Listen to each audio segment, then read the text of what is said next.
imagine for a second, just, really picture it.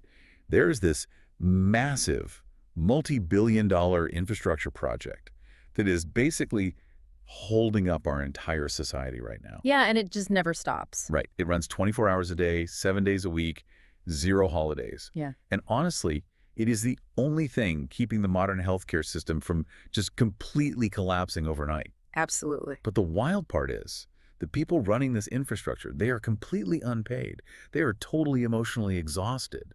And, I mean, they're probably living right next door to you. It's an entirely hidden workforce, really, just operating in the shadows, comprised of ordinary people who are, just trying to keep their loved ones afloat. Yeah. Day after grueling day. So welcome to today's deep dive. We are looking at this staggeringly large and largely invisible societal crisis.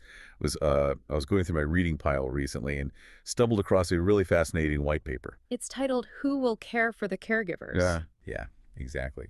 And it was put together based on work from the caregivers community, pulling in a lot of research from the Lausanne Movement Report and the Ontario Caregiver Organization. Which is some heavy-hitting research. It really is. And what caught my eye wasn't just the sheer terror of the statistics they present, but the incredibly unique solution they are proposing. Right. So our mission today is to explore how this severe demographic crisis is sparking something entirely new. It's a movement the authors call missional aging. Missional aging. I love that term. It's great. We are going to look specifically at how faith communities are being challenged to basically transform their aging congregations. Taking them from being seen primarily as like passive care recipients. Exactly. And mobilizing them into this empowered, organized force of first responders for exhausted caregivers. And before we get too deep into the weeds here, just a quick note for you listening. This source material, it is written specifically for Christian leaders. Right. It definitely uses biblical frameworks to make its case. Yeah, but our goal here on the deep dive is not to, endorse any specific theological viewpoint. We were just unpacking the fascinating sociological and community models this paper proposes to solve what is, frankly, a universal human problem. Because whether you are religious or not, whether you step foot in a church or have never been to one, the demographic crisis they are describing is coming for all of us. Okay, let's unpack this. Because the sheer scale of this demographic shift, it's the engine driving this entire conversation. The authors actually describe it as a perfect storm, and when you look at the numbers, you totally see why. By the year 2068, nearly 1 in 3 Canadians will be over the age of 65. Wait, 1 in 3? 1 in 3. That is just a permanent structural realignment of the entire population. You walk down the street and literally every third person is a senior citizen. Yeah, driven by longer life expectancies, lower birth rates, and of course the mass aging of the baby boom generation. Right. And because of that shift, the pool of available able-bodied caregivers is shrinking rapidly, while the sheer volume of people needing care is just skyrocketing. And the financial weight of this is almost hard to comprehend. The paper notes that today there are 13.4 million Canadians providing some form of unpaid care. That's a staggering number. It is, and they are putting in 5.7 billion hours of unpaid labor every single year. Wow. Yeah, and if you project that forward to 2035, this unpaid labor will be worth an estimated $128 billion annually to the healthcare system. To put that in perspective, that $128 billion, it isn't just a helpful safety net or like a nice bonus for the state. Right, it's essential. The system fundamentally requires that unpaid labor to function. 95% of individuals receiving long-term home care rely on at least one unpaid caregiver. Wait, thinking about this, so unpaid caregivers are essentially subsidizing the entire modern healthcare system out of their own pockets? That's exactly what they're doing. It's like the structural rebar inside a concrete building. Nobody ever looks at a building and compliments the rebar, right? You just see the smooth concrete walls. Oh, that's a great analogy. But if you pulled that hidden steel out, the whole structure instantly shatters. Unpaid caregiving is that rebar. It is this invisible second shift. And the white paper really illuminates the hidden toll that second shift takes. Because this isn't just a logistical challenge of, driving someone to a doctor's appointment. No. It is a profound emotional and spiritual crisis. According to the data in the paper, 87% of caregivers report experiencing deep loneliness. 87%. Yeah, and 73% report moderate to high anxiety. Because they are carrying this immense weight in total silence.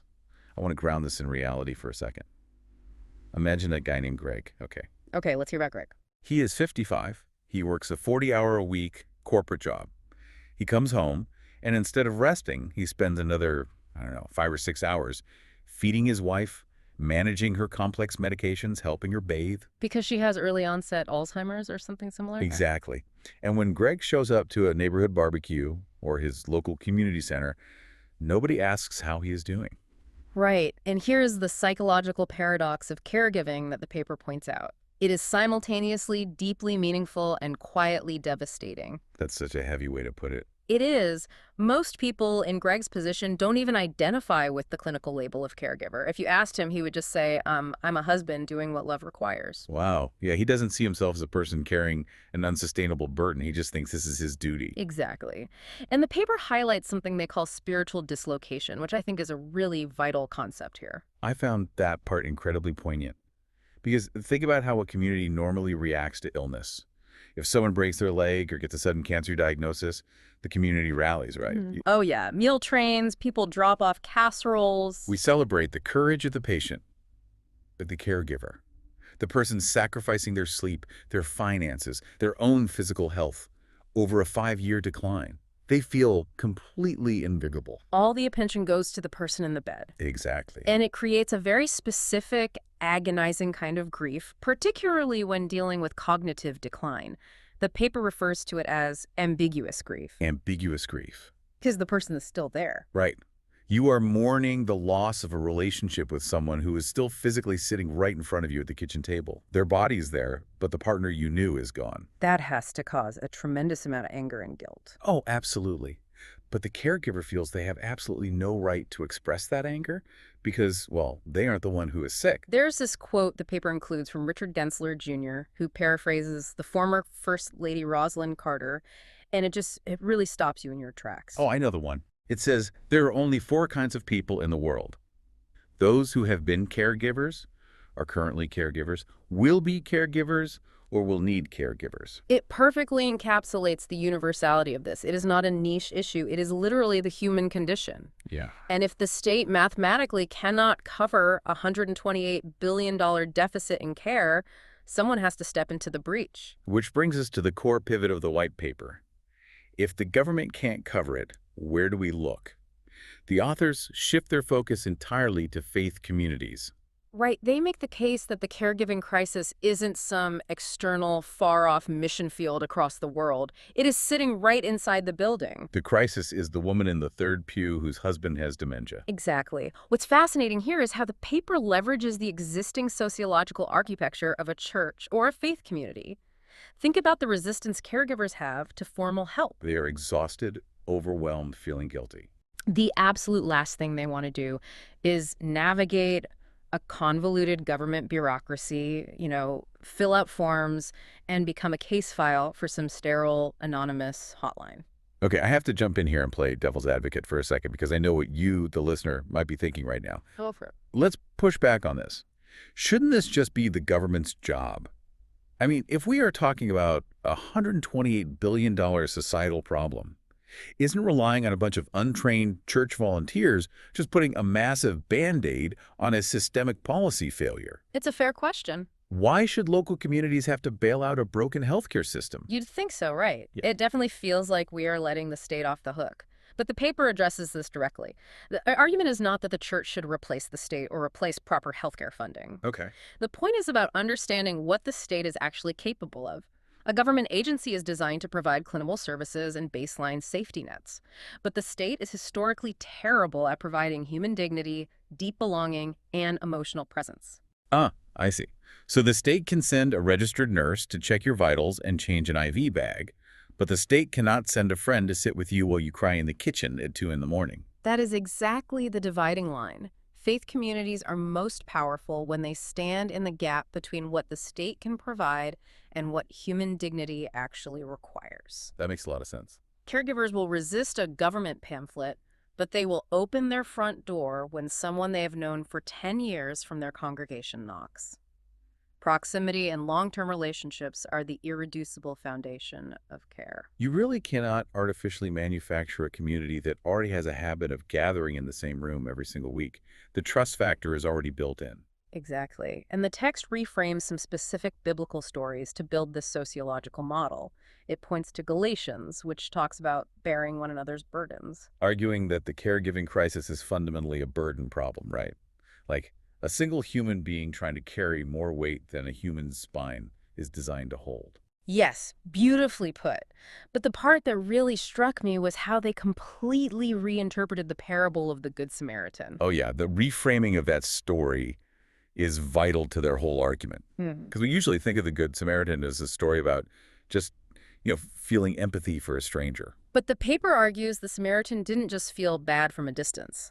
He crossed cultural boundaries, he used his own financial resources to pay an innkeeper, and most importantly, he essentially created a long-term care plan for the wounded man. Promising to return and check on his recovery. Right. And the paper uses this to challenge congregations.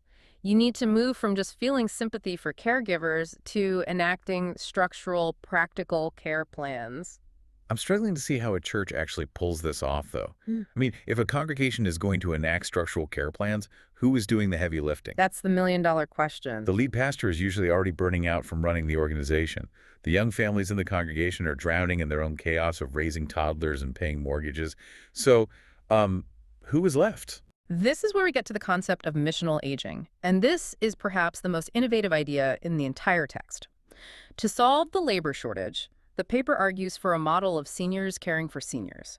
Wait, but when we think of seniors in a community context, they are usually viewed as the people who need the care, right? Usually, yes. They are usually the targets of the outreach programs, the ones getting the visits. And that is the exact paradigm the paper is trying to shatter. The authors point out a staggering statistic. Nearly 1.5 million Canadians over the age of 65 are already caregivers, mostly for their spouses. Wow. So the paper argues that it is a profound waste of human capital to view active seniors merely as occupants of the back row who need to be coddled. Oh, this makes so much sense. It's almost like society has treated the senior population as this dormant reserve battery. We've essentially unplugged them. That's exactly it. Culturally, we force people into this incredibly passive vision of retirement.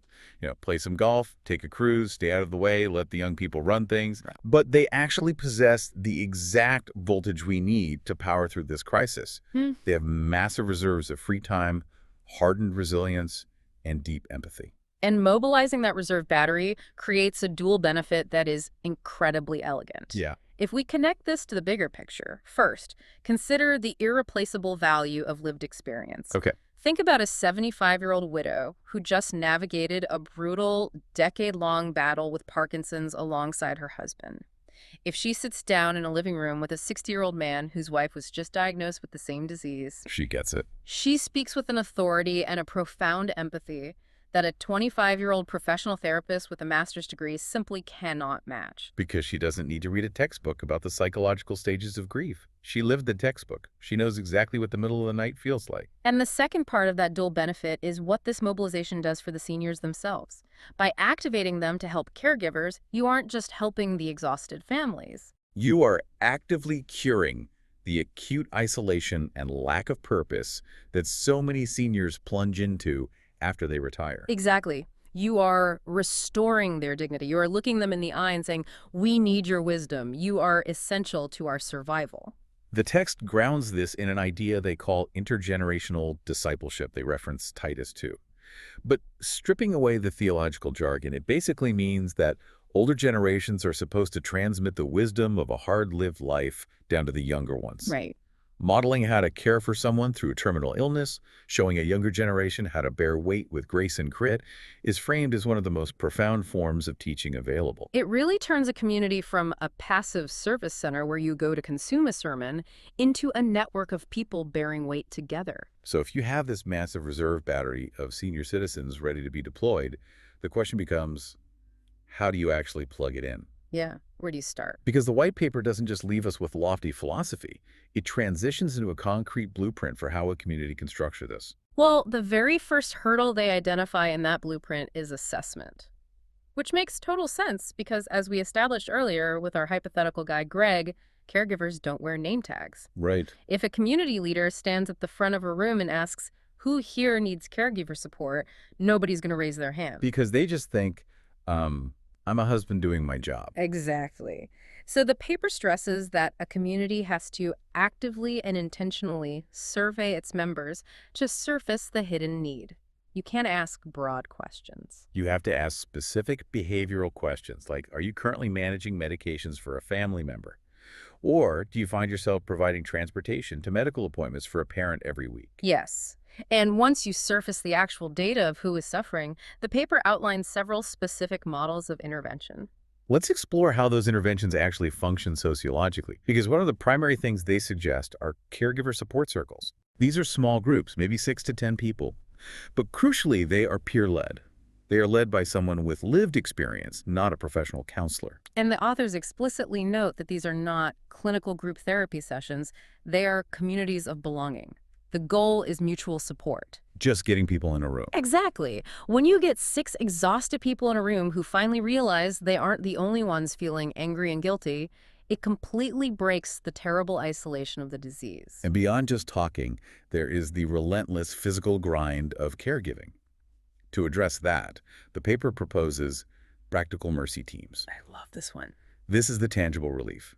It's organizing a small group of active seniors to go mow the caregiver's lawn on a Tuesday, or drop off groceries, or provide transportation to a chemotherapy appointment. It provides a brief but vital respite from the daily avalanche of responsibilities. And alongside that, you have senior visitor programs. This leans directly into the reserve battery idea we were just talking about. Yeah, trained seniors making regular visits to fellow seniors who are locked in their homes providing care. The paper calls this the Ministry of Presence. Ministry of Presence, I really like that. It is literally just offering a listening ear, a cup of tea, and a physical presence. It sounds so small, so simple, but to a caregiver who hasn't spoken to an adult outside their own home in 3 weeks, it is an absolute lifeline. Now, I noticed another model they highlight that shifts the focus from reactive care to preventative care, which is the Prepare to Care workshops. Oh, these are crucial. And they specifically recommend targeting these at the 40 to 60 age demographic. I found that fascinating. Why target people who aren't even caregiving yet? Because that 40 to 60 demographic is the group statistically most likely to be thrust into caregiving for aging parents in the very near future. The paper emphasizes that anticipatory preparation dramatically reduces the trauma and improves health outcomes for the caregiver. That makes total sense. Most people have absolutely no idea what elder care entails until the phone rings at 2 in the morning with a medical emergency. Exactly. Getting their legal documents in order, understanding community resources, and setting up support systems before the crisis hits is framed as a profound form of compassion. I keep coming back to a practical concern, though. So what does this all mean for you, the listener, if your community tries to start this? If we are mobilizing retired teachers, former accountants, and grandmothers to do this heavy lifting, is it safe? That's a very common pushback. Can we really expect untrained volunteers to handle the complexities of someone's medical decline? There's a lot of liability and risk there, right? It is a totally valid concern, and the paper is very careful to draw a hard boundary here. These community models intentionally position the church not as a replacement for medical professionals. Okay. They are not asking volunteers to diagnose symptoms, change IV bags, or administer complex medications. The community is meant to be the warm, relational center around which all the professional, sterile medical supports orbit. So the professionals handle the clinical care and the community handles the human care. Exactly, and they recommend partnering with broader community organizations, local health networks, and denominational resources. A single local community doesn't have to build a training manual from scratch. It's about integrating into an existing ecosystem of care, rather than trying to act like a rogue hospital. Yes. Ultimately, the paper issues a stark challenge to community leaders. The demographic wave isn't approaching. It is already here. It is washing through your neighborhoods right now. Yeah, you have to name it, survey your people, mobilize your seniors, and equip your community before the crisis deepens. It is a deeply powerful call to action. We've covered a tremendous amount of ground today. We started by looking at an undeniable demographic shift. I mean, 1 in 3 people over 65 by 2068, and the terrifying financial and systemic gap that unpaid caregivers are currently plugging out of their own pockets. Right, and we validated the hidden, often agonizing emotional toll carried by people like our hypothetical guy, Greg. We explored a compelling framework where faith communities, uniquely positioned because of inherent trust and physical proximity, can mobilize their aging populations. By shifting seniors from being mere recipients of care to active agents of it, they become the ultimate support network for the exhausted. It completely flips the entire cultural narrative around aging. And that brings me to a final thought for you to mull over as we wrap up. We spend so much of our lives planning the finances of our retirement. Oh, absolutely. We obsess over our 401ks, our portfolios, and our pension plans to ensure we are comfortable and secure. But if you adopt this missional aging mindset, how does viewing your later years not just as a time of endless leisure, but as an active deployment of your hard-earned empathy and life experience change the way you want to spend the next decade of your life? It changes everything. If you are the structural rebar holding up society, maybe retirement isn't about stepping away from the world. Maybe it's about stepping in, just in a radically different way. Thanks for joining us on this deep dive. Stay curious, and we'll catch you next time.